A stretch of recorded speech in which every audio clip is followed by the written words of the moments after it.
Christmas, and what comes to your mind? Roast turkey, honey-baked ham, mistletoes, star-spangled Christmas tree. We wish you a Merry Christmas, streaming from CDs, and of course, Orchard Road light up. But Singapore in the 1950s was very different from what it is today. Many people were still struggling to eke out a living.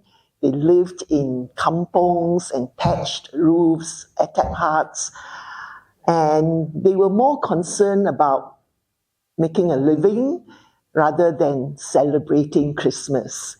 And not many people could afford lavish feasts and big celebrations. So in 1958, as an 8-year-old child, now you know how old I am, my sister and I, from what we know of Christmas, would be what we gleaned from storybooks, right? Stories about Mary, Joseph, the birth of Jesus, and so on and so forth.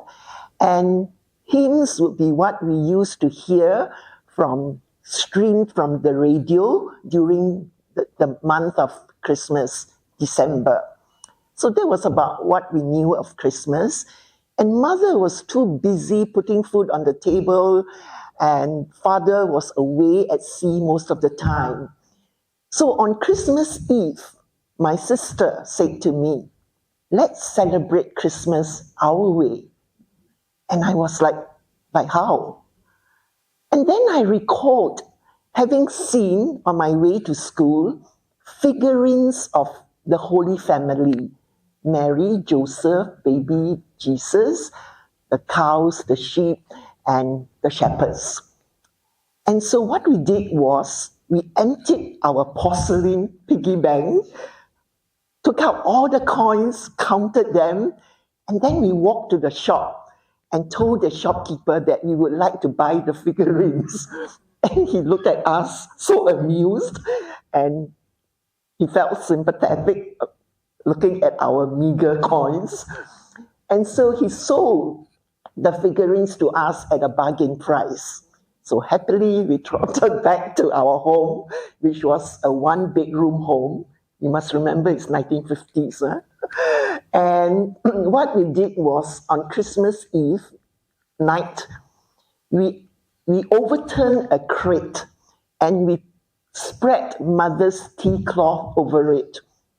And then we lovingly placed the figurines on the crate. So Joseph, Mary, baby Jesus, the cows, the sheep, and the shepherds. And then we borrowed mommy's candles that were reserved in the event of an emergency, in case the electricity were to fail. So mother lent it to us. And the light from the candle illuminated the face of baby Jesus, brightened the figurines, and sent flickering shadows on the wall. And then we played Silent Night on our cassette recorder, and we started singing. So can you imagine the scene of the nativity? That night, mother wrapped presents for us while we were sleeping and placed them on the window grills. And the next morning, lo and behold, we saw the presents.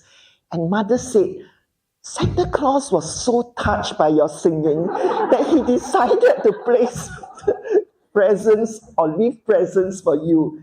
And we were so happy. So, in today's digital mania and fast food inability, people are so impatient. I still recall with a smile the night when my sister and I enacted the magic of Christmas once upon a time. Thank you.